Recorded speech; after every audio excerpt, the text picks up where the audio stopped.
kala, hiduplah seorang perempuan tua bernama Mbok Serintil. Dia hidup sebatang kara, tidak punya keluarga. Setiap hari, dia mencari kayu bakar di hutan untuk dijual ke pasar. Uangnya hanya cukup untuk makan sehari-hari. Namun bagi Mbok Serintil, itu sudah lebih dari cukup karena dia hidup seorang diri. Mbok Serintil sering kelelahan karena umurnya yang sudah tua. Siang itu, Mbok Serintil melepas lelah di sebuah batu besar di tengah hutan sambil melamun. Dia menghayal seandainya dia punya seorang anak, tentulah pekerjaannya lebih ringan karena ada yang membantu. Tapi suami saja tidak punya. Bagaimana dia bisa punya anak? Andaikan aku punya anak. Saat Mbok Serintil asik melamun, tiba-tiba raksasa jelek dan bau muncul di hadapannya. Mbok Serintil ketakutan, sampai-sampai dia tidak bisa berdiri. Seluruh tubuhnya bergetar. Dia berpikir jika ajalnya akan segera tiba. Raksasa berkata dengan suara menggelegar, "Oi, perempuan tua, mana anaknya? Aku datang sekarang." Mbok Serintil menjawab dengan suara gemetar,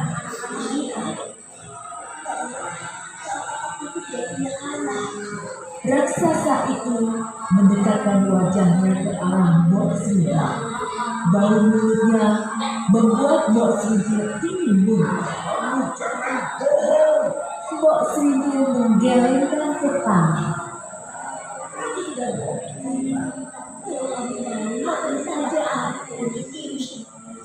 Sang raksasa tertawa terbahak-bahak. Aku tidak mau makan kamu. Kamu sudah tua dan pegang itu pasti tidak enak. Itu lagi. Susah.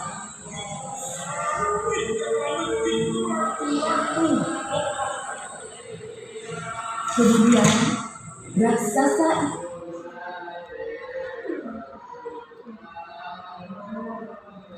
ini nih jam 9. Lanjut.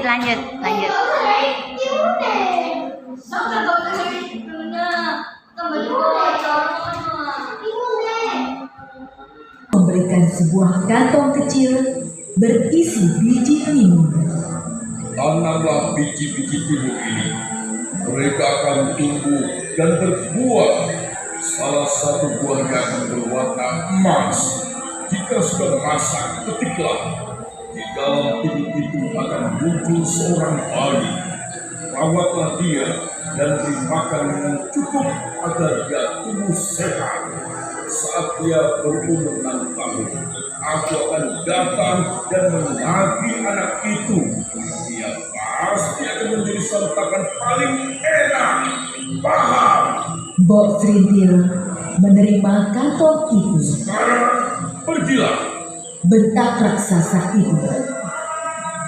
Baiklah, aku akan pergi. Suara yang keras membuat Mbok Serintil lari berlari diri. Sesampainya di rumah, Mbok Serintil melaksanakan perintah raksasa. Dia menanam semua biji timun itu di tegalan miliknya yang kecil. Setiap hari, dia menyiram dan merawat kebun timunnya. Seiring waktu, tanamannya tambah subur dan mulai berbuah. Benar apa yang dikatakan raksasa. Salah satu buah dari tanamannya berwarna emas kepada timun emas itu.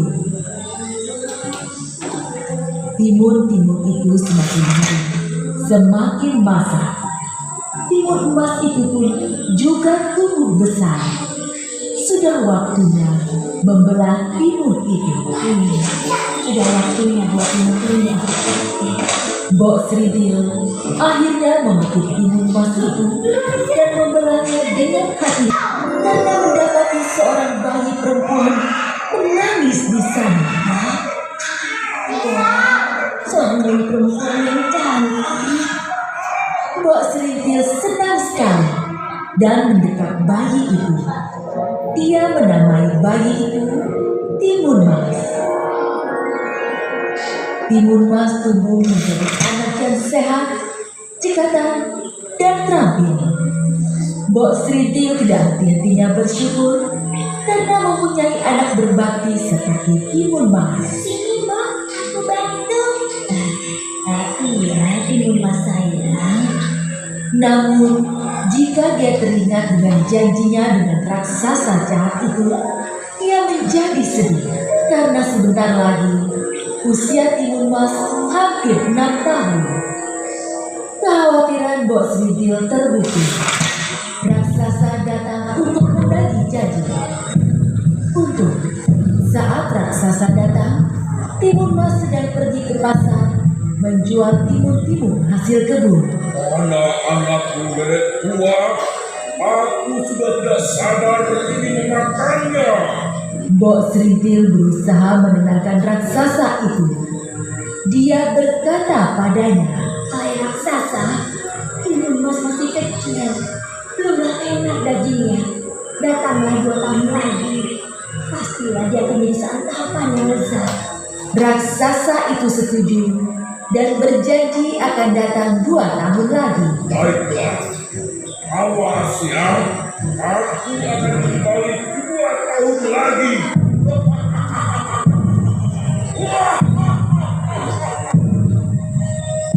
Mbok Sridil terus memikirkan nasib anaknya. Akhirnya, suatu malam dia bermimpi. Dalam mimpinya ada seorang pertapa yang menyuruh Timun Mas pergi ke atas gunung.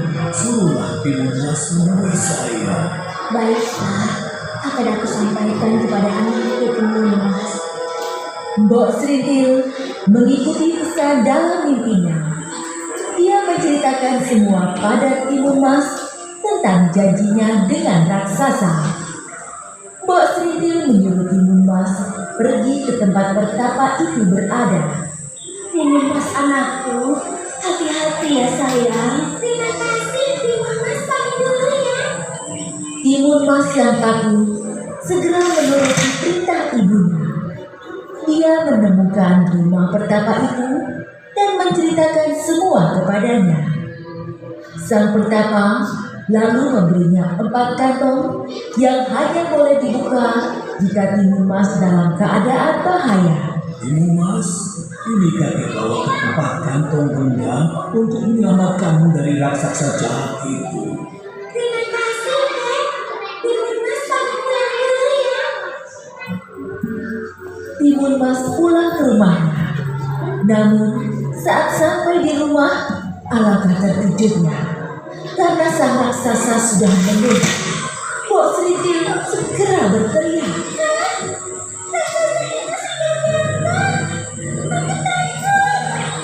Lari Timun Mas, lari selamatkan dirimu.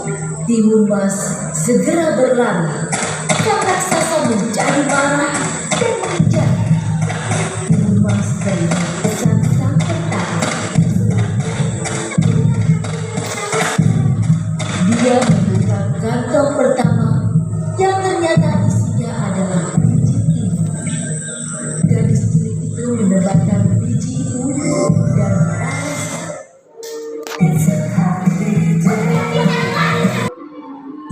Timun yang luas dan berbuah ranum. Perhatian raksasa segera teralih. Dia memakan timun yang segar dan ranum itu sampai lupa kepada Timun Mas. Namun saat timun habis, raksasa itu teringat akan Timun Mas dan mengejarnya kembali.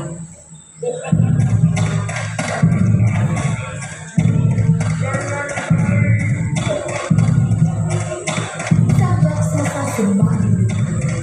Timun Mas menyebarkan gigitan berbuah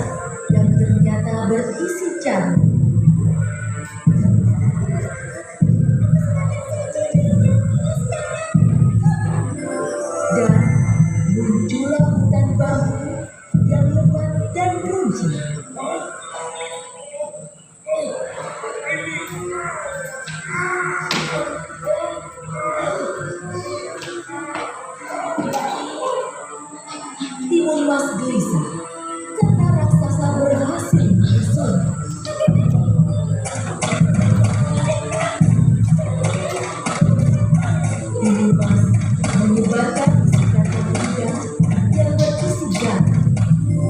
Dalam sekejap, muncullah di lautan luas.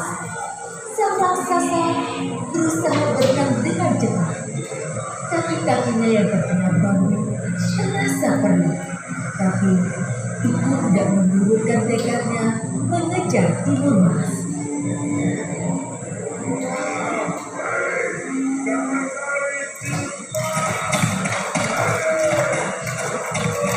Hanya tinggal satu kantong tepung, dan sang raksasa baru saja keluar dari laut. Dalam hati Timun Mas, dia menangis dan memohon pada Tuhan untuk melindunginya.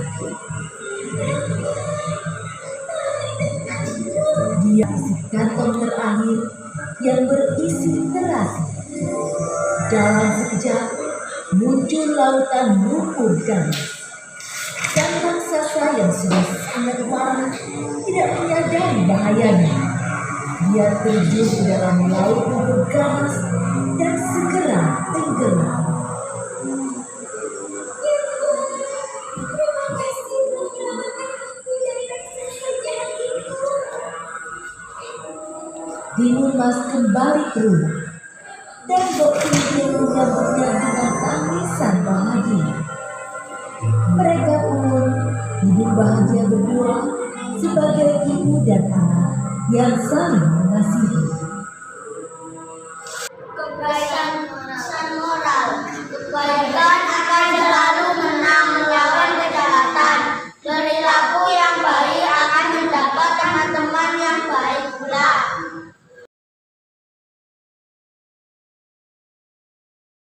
Assalamualaikum warahmatullahi wabarakatuh. Kami dari kelompok 4 akan menceritakan tentang kisah hawa bening. Peran saya sebagai nenek tua, Dan saya sebagai nenek sihir. Dan saya sebagai warga. Dan saya sebagai anak kecil.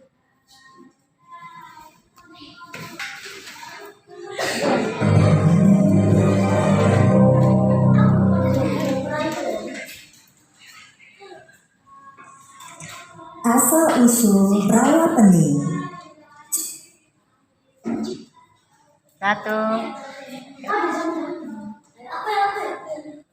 Pada zaman dahulu, hiduplah seorang anak kecil yang lama tinggal kedua orang tuanya, sehingga dia sekarang sudah sendirian. Rumah anak kecil itu sering didatangi oleh para warga yang datang untuk berobat, karena anak kecil itu mempunyai kelebihan yang dikasih oleh Tuhan, yaitu dapat menyembuhkan orang yang sedang sakit. Tapi sebalik itu selalu ada yang iri, yaitu nenek sihir. Saat malam hari, nenek sihir itu mendatangi rumah anak kecil itu. Lalu nenek sihir mengetuk pintunya. Ada yang bisa bantu, Nek? Gara-gara kamu tidak ada warga yang berobat kepadaku.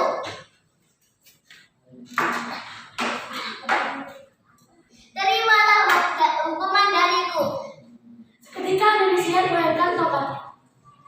Rasakan itu, tubuhmu sudah berbau busuk, tidak ada lagi warga yang akan berobat kepadamu.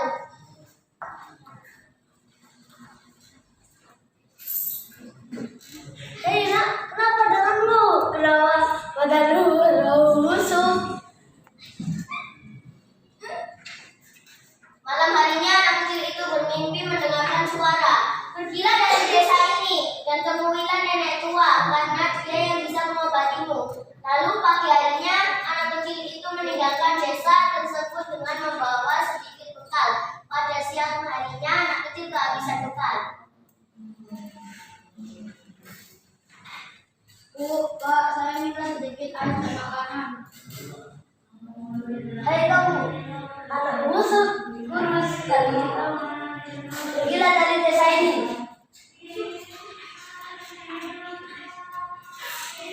Anak kecil itu diusir warga, bukan karena kasihan, tapi malah jijik kepada anak itu. Setelah perjalanan jauh, anak kecil itu menemukan sebuah rumah kecil. Nenek tua yang ada di pintu. Kamu juga anak kecil. Kamu juga nak. Ini sebaiknya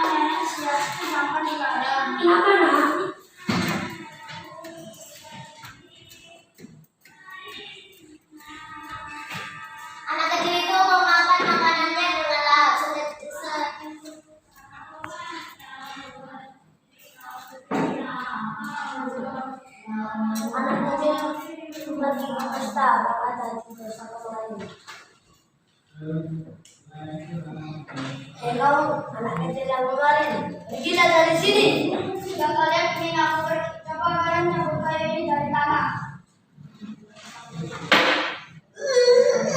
Masa kesulitan untuk mencabut kayu tersebut? Seketika anak kecil itu mencabutnya dengan mudah. Lalu air keluar dari tanah supaya banyaknya hingga desa tenggelam. Warga panik karena desa terpenuhi oleh air. Setelah itu, anak kecil itu menemui nenek sihir. Dan nenek sihir itu berkata, Hai anak kecil, meskipun desa ini tenggelam, kamu tidak akan bisa mengalahkanku. Aku dapat dikalahkan karena naga. Setelah itu anak kecil itu masuk ke dalam air dan naga pun keluar dari air menghembuskan api yang sangat panas kepada nenek sihir itu. Nenek tua yang mengikuti perkataan anak kecil itu mengaku dengan sampannya. Sekian dari kisah opening kami. Assalamualaikum warahmatullahi wabarakatuh.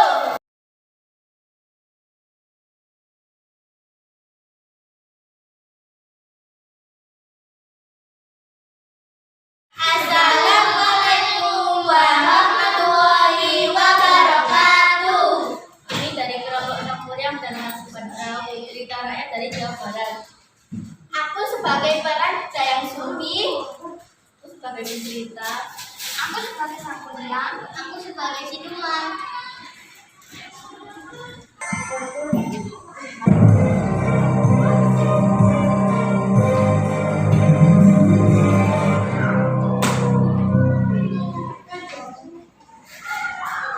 Sang Kuryang dan Gunung Tangkuban. Ya, hidupnya. Duduk kan Tahu dong, tubuhnya seorang putri raja. saya tak belum. Ya ya. Pada zaman dahulu, tubuhnya seorang putri raja. Sangat cantik dari kerajaan para yang jahat. Nama Dayang Sumbi. Suatu hari, Dayang Sumbi sedang memanen kayu dan tiba-tiba benang pemisalnya jatuh sekali-kali hingga membuatnya salah sehingga panas sudah berkali-kali juga dan itu mengambilnya. Menjengkelkan sekali. Dari tadi benang pemintalku jatuh terus-terusan. Aku bersumpah, barang siapa yang mengambilkan benang pemintalku, jika dia laki-laki akan aku jadikan dia suami. Dan jika dia perempuan, akan aku jadikan dia saudara. Tak Kenapa? lama kemudian, benang tersebut tiba-tiba ada di dekat Dayang Sumbi. Kenapa benang ini udah ada di dekatku? Siapakah yang mengambilkannya? Ternyata yang ada di dekat Dayang Sumbi saat itu hanyalah seekor anjing kerajaan yang terkenal sangat setia, pintar, dan sangat sakti. Dayang Sumbi sangat tidak percaya jika yang telah mengambilkan benang pintar dan anjing tersebut bernama Situmang. Apakah kamu yang mengambilkan benang pemintalku, Tumang? Tidak mungkin. Berarti aku harus menikahimu. Karena aku sudah bersumpah, barang siapa yang mengambilkan benang pemintalku, jika dia laki-laki akan aku jadikan suami. Aku tidak mungkin mengingkari janjiku sendiri. Dan akhirnya Dayang Sumbi dan Tumang berubah hingga mereka juga punya anak-anak laki-laki yang berbeda. Sang Kuryang. Dan Eda Jepun.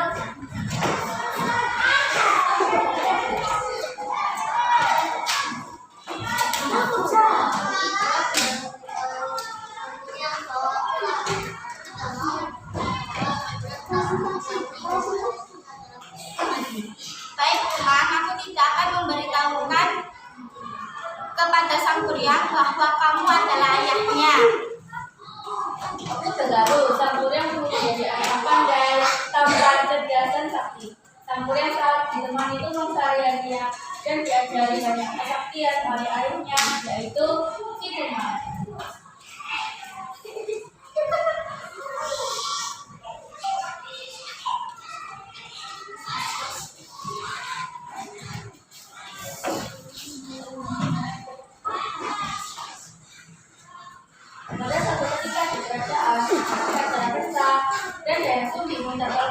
Sampuria untuk berpisah agar ada jamuan untuk Sampuria kan aku, apakah ibu boleh meminta tolongmu nak?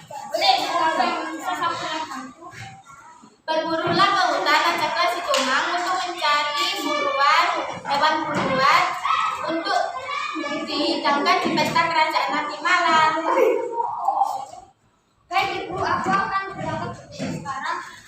Semoga aja kita banyak sekali. Ayo teman, kita berangkat sekarang. Baik, berangkat teman-teman ibu. Sampai berangkat semoga kita selamat. Sampainya di hutan, Sampuria merasa jengkel dan kesal karena tidak mendapatkan hasil buat sama sekali sampai hari sudah gelap. Dan hingga akhirnya Sampuria terpaksa membunuh si Tumang dan si Tumang dibentak dan dibentuk sebagai satu tujuan untuk menjadikan zaman depan kerajaan.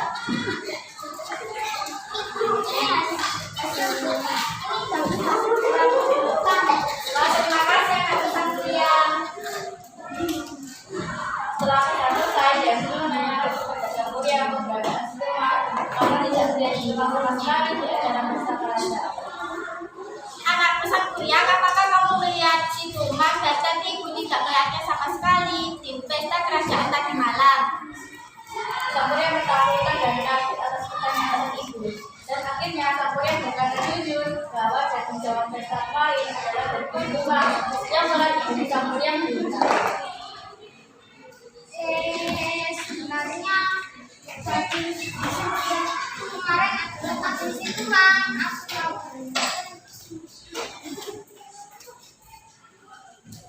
Dengan jawaban Sampuria dan lima anak besar dan murka sambil memukul kepala Sampuria hingga terluka dan berdarah. Apa yang kamu lakukan?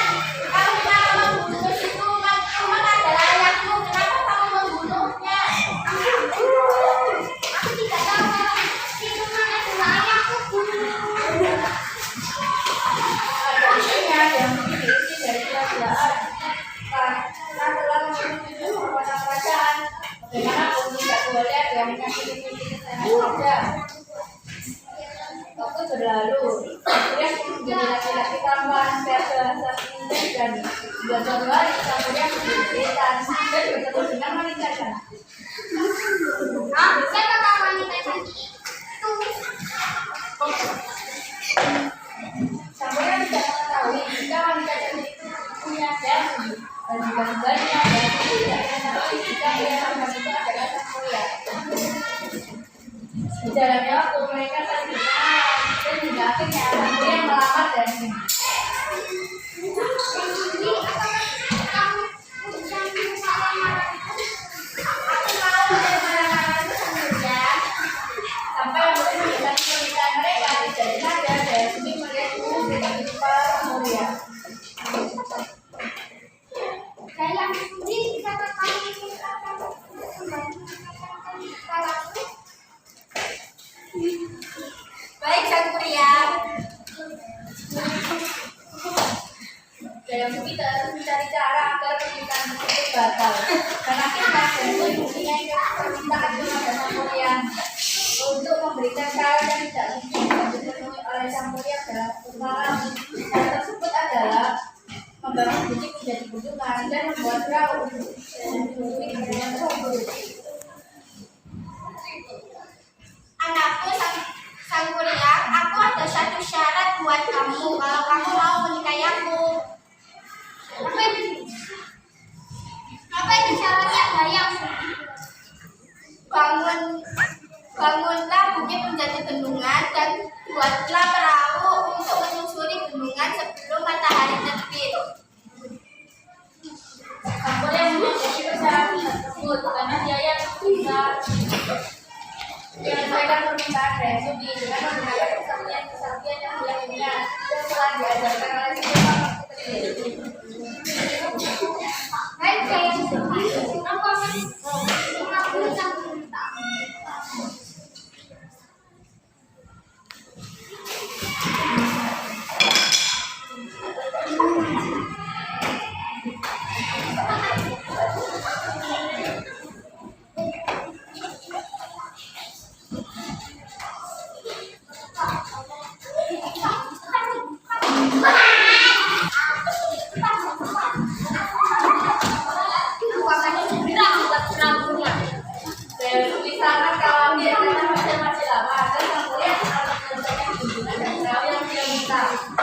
yang kita berdoa kepada Allah untuk mengucapkan dari negeri agar hidupnya dan sampai yang terbaik dan berkah dan Ya Allah, tolong, ya Allah, tolong datangkan fajar lebih cepat. Ya Allah, aku tidak mungkin kekayaan aku sendiri. jadi itu terjadi pada hari terbit dan ini yang campur yang tidak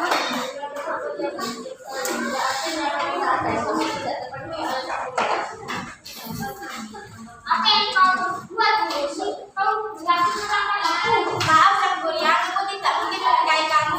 Aku adalah ibumu dan kamu adalah anakku.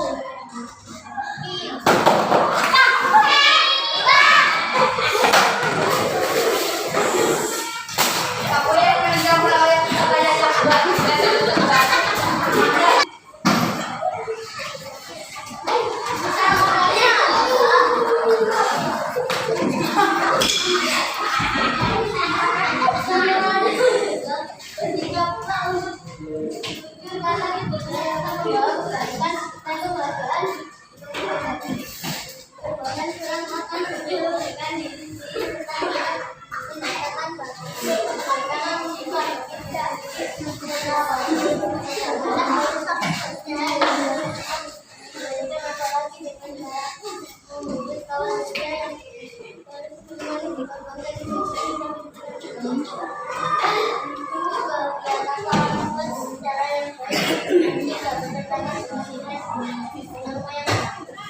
Wassalamualaikum warahmatullahi wabarakatuh.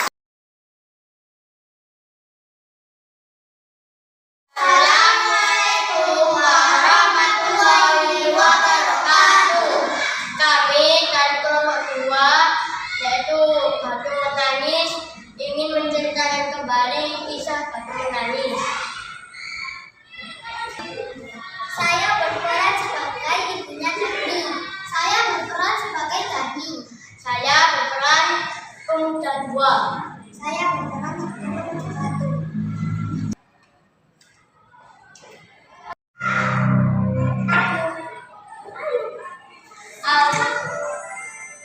Batu menangis. Ada di daerah Kalimantan, hiduplah seorang janda miskin dan seorang anak gadisnya. Anak gadis janda itu bernama Darmi. Rupanya cantik jelita, namun sayang dia mempunyai perilaku yang amat buruk. Gadis itu amat pemalas, tak pernah membantu ibunya melakukan pekerjaan rumah.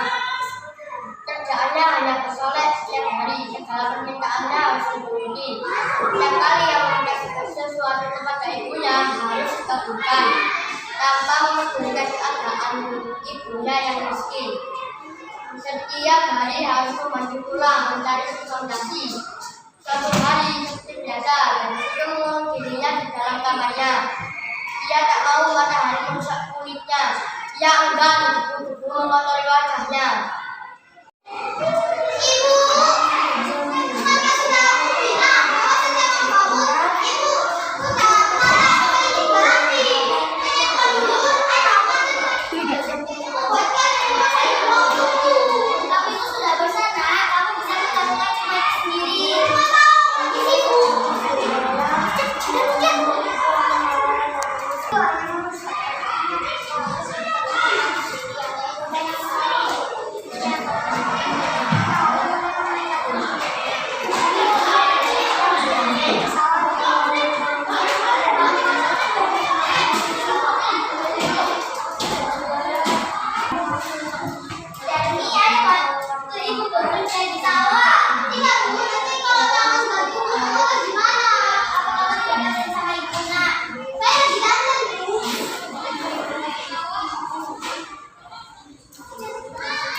Kamu tuh bisanya cuma minta aja tapi tidak pernah mau bekerja.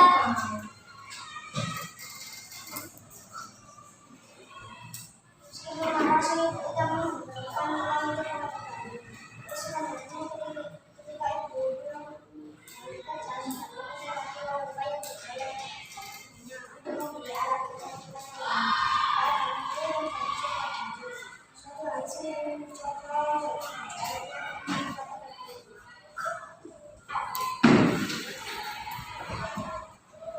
Bu, mana uangnya? Nak, coba kamu bantu ibu bekerja di sawah. Apa sih, Bu? Kita sudah tua, jika ibu dipanggil oleh Tuhan, maka ibu tak khawatir kau bisa mengerjakan semua itu sendiri. Kita itu orang miskin. Kita berjuang. Kita harus bekerja untuk bisa makan. Tapi pula, kamu dulu jadi orang miskin. Tapi pula aku tidak pernah meminta kamu jadi ibuku. Itu anakku, ibu. Ibu hanya ingin kamu tidak kamu di rumah kenalilah lingkunganmu agar ibu tenang jika suatu saat dipanggil oleh Tuhan. Hari berganti hari, akhirnya sang anak mau menghentikan dari ibunya. Ia tidak keberatan terus kemanapun bersama ibuku. Tapi anaknya ini memang juga tergoda anak Jawa yang sudah tidak diperbolehkan mengakui bahwa ia adalah ibunya di depan umum. Sebagai seorang ibu tentulah ia sendiri, tetapi sang ibu ingin dirinya. Ayo. Jika pada suatu saat saya anak kecil saja ibu ini bisa berguna di pasar, karena takkan saja. Karena situ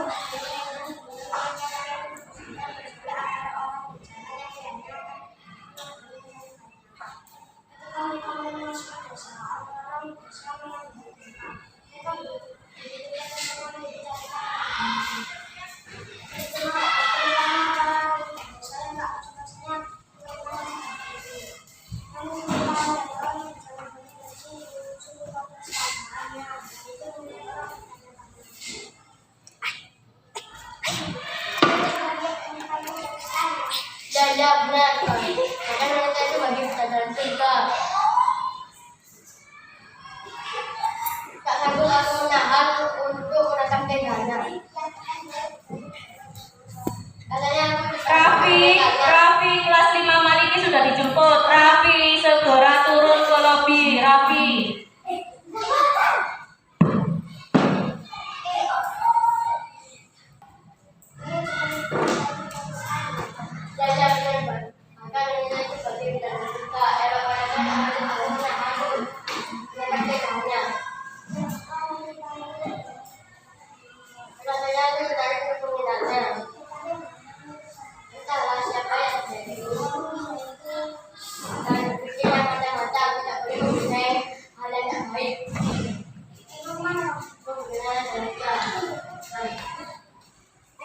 Di antara orang yang melihatnya itu seorang pemuda mendekati dan ditanya kepada gadis itu.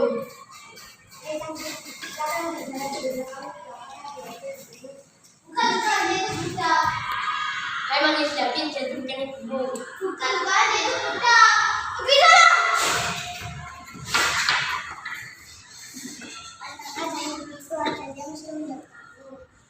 Alangkah terlupanya sakit pemuda itu, hatinya menangis dan benar-benar tak percaya menahan sakit hatinya.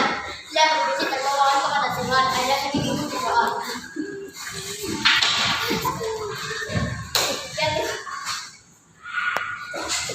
Ya Tuhan, hamba tak akan menahan ini anak yang hidup.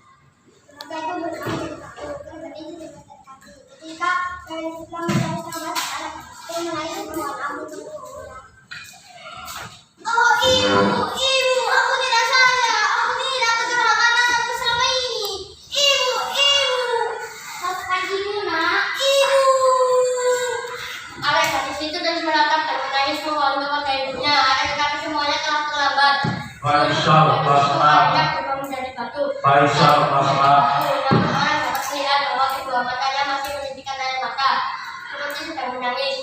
Oleh karena itu, batu yang berasal dari gadis yang mendapat kutukan dari bunda itu disebut batu menangis.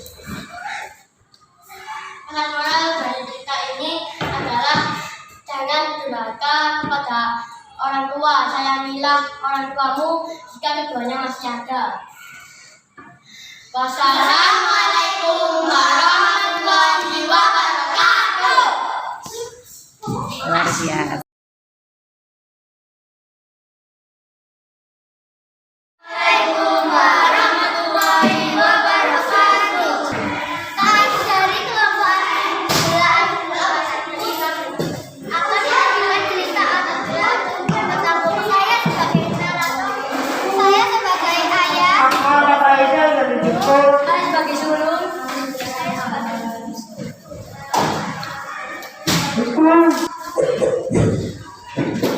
Atu belah, atu bertangkuk. Oke, siap. Atu belah, atu bertangkuk. Cerita rakyat dari provinsi Nahu Aceh Darussalam. Hari itu si sulung membuka lumbung untuk mengambil beberapa ekor belalang. Sayangnya dia lupa untuk kembali. Akibatnya belalang yang berada di dalam lumbung tersebut semuanya terbang keluar. Kisah tentang belalang yang merupakan keluar dari lumbung itu merupakan bagian dari cerita rakyat yang berjudul Atu Belah Atu Bertangkuk. Cerita rakyat yang berasal dari provinsi Aceh ini masih diceritakan turun-temurun hingga sekarang. Dahulu kala hiduplah sepasang suami istri yang sangat miskin. Suami itu memiliki dua anak. Yang satu masih keluarga itu sangat prihatin. Setiap hari suami bekerja dan suami tidak baik. Suami menurut diundang apa suami akan mendapatkan seekor rusa yang namun setiap hari rusa sulit didapatkan. Jika demikian maka hanya lagi bisa dirasanya. Belalang yang didapatkan sampai siang kita akan makan daging sebenarnya. Oh iya, jangan lupa menutup pintu lumbung agar belalang-belalang itu tidak kabur. Si suami segera masuk ke hutan dengan harapan mendapatkan seekor kijang yang sangat besar. Si dan anak-anaknya tentu sangat bahagia jika makan daging rusa yang sangat lezat. Sementara itu matahari semakin tinggi dan jika hari semakin siang, di sini kepalanya mulai didera rasa lapar.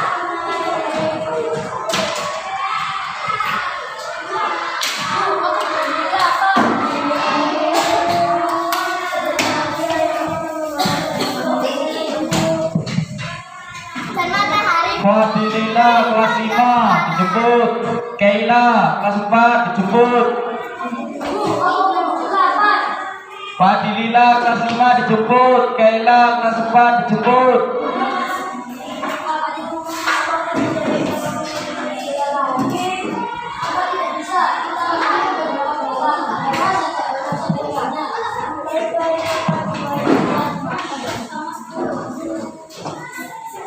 si sulung pun masuk ke lumbung, tetapi si sulung lupa memiliki lumbung kembali. Si sulung tidak menemukan seekor belalang pun.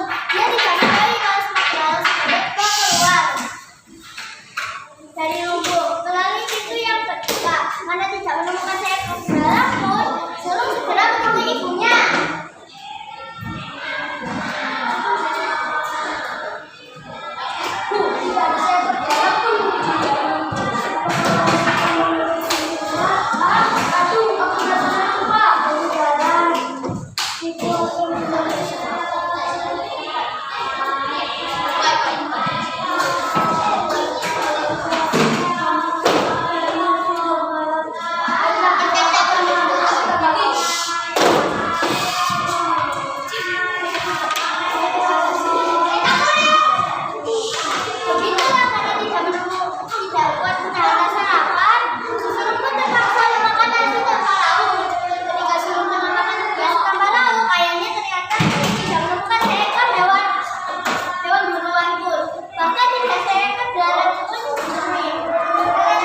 Tes.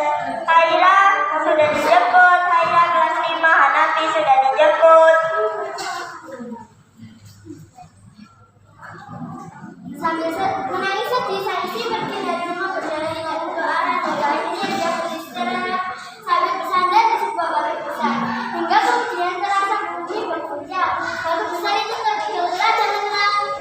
Istrinya sudah bersedih di situ.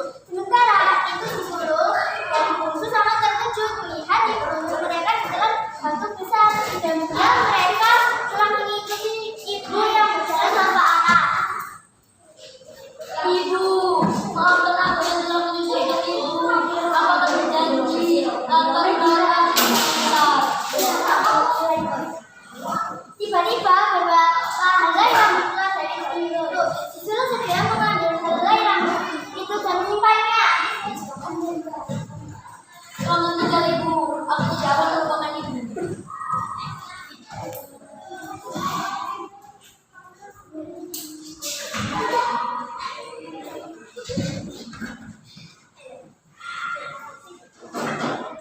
Terima kasih. Wassalamualaikum warahmatullahi wabarakatuh.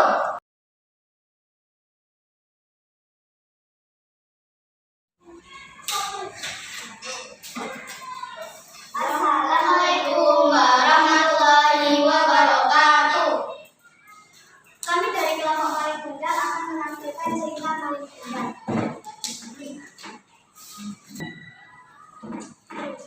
Saya sebagai ibu Maling Kundang dan Naila sebagai istri Maling dan Fadil sebagai Maling.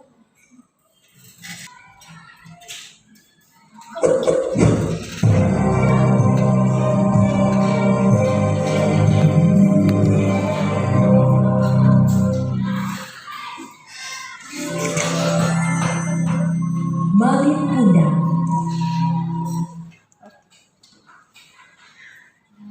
Pada suatu hari hiduplah seorang single parents, yaitu ibunya ditinggalkan suaminya karena pergi merantau, dan ibu itu mempunyai anak bernama Maling. Nah, tolong carikan ibu ikan ya. Ibu akan memasak ikan goreng favoritmu. Baik bu, aku siap cari ibu ya. Saat sesampainya di pantai, Maling ibu menghampirinya. Oh Maling, kamu mendapatkan ikan yang enak. Makasih bu, tadi aku terjatuh bu, ikannya sangat dalam, tapi aku mengacu bu. Astaga Maling, segera pulang.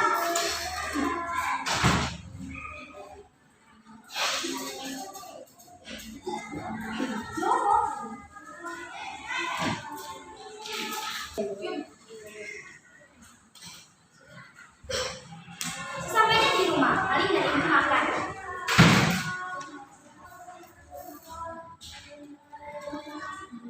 Makasih bu, usaha bu. Ya nak, ibu juga. Setelah itu keesokan harinya, ada perantau yang datang ke pulau di mana Maling dan ibunya tinggal. Maling melihat dengan teliti dan tertarik pada pekerjaan yang dilakukan perantau.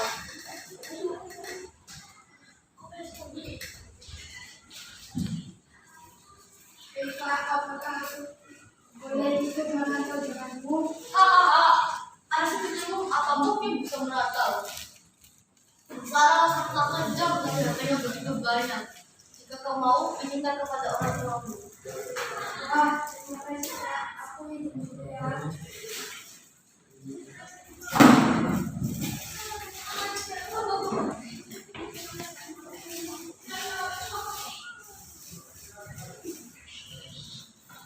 Apa nak, kamu ingin merantau? Kamu masih kecil, apakah perantau tak sudah? Baiklah nak, 3 hari lagi mereka akan pergi. Ibu akan mengajarkan. 3 hari berlalu. Ibu, Maling pergi dulu ya. Nanti Maling beri surat. Ya nak, 11 tahun berlalu. Nak, ibu rindu. Nak, ibu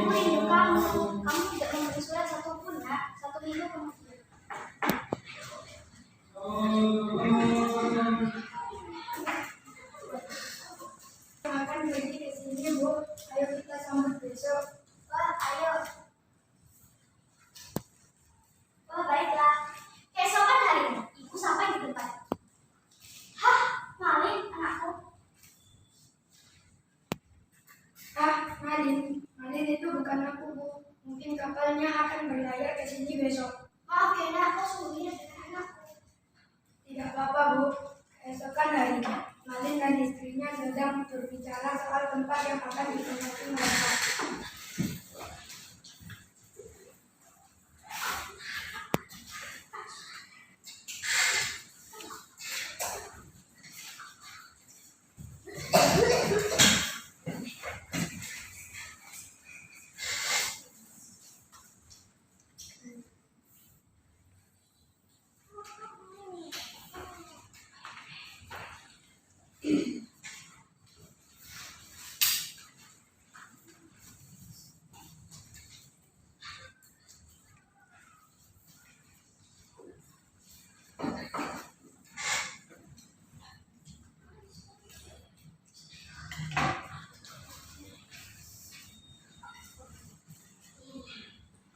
Pulau itu akan ada tempat yang lumayan. Aku akan membeli rumah itu. Apa kau keberatan tinggal di situ? Tidak apa-apa.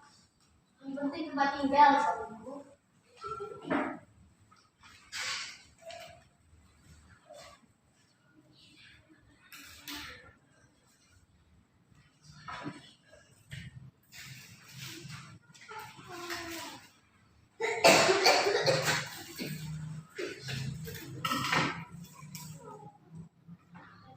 Kapal Malin pun datang. Istri dan Malin akan segera turun.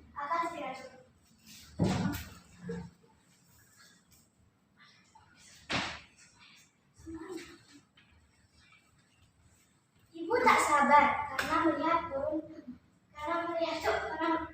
berbondong-bondong.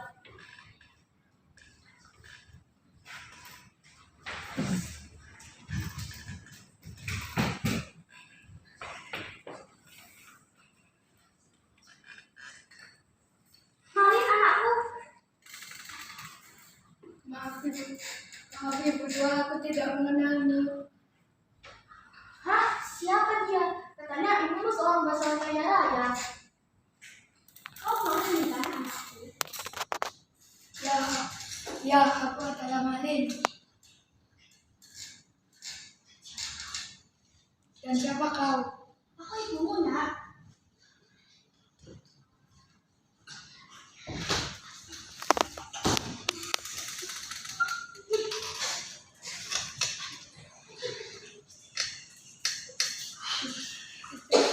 Ayo kita pergi dari pulau ini.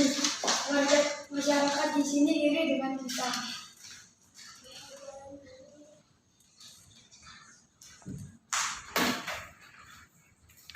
Ya Tuhan, apakah itu Malin anakku? Jika salah, maafkan aku ya Tuhan.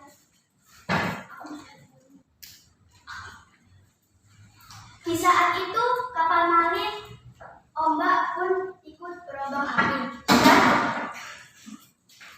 dan langit pun gelap. Kapal Malin pun ikut berombak-ambing.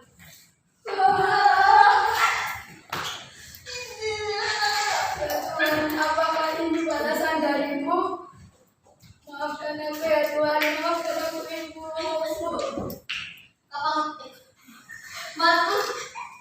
Malin menjadi batu.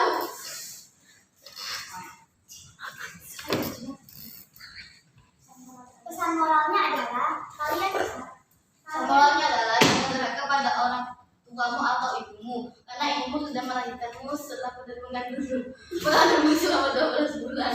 Terima kasih. Wassalam.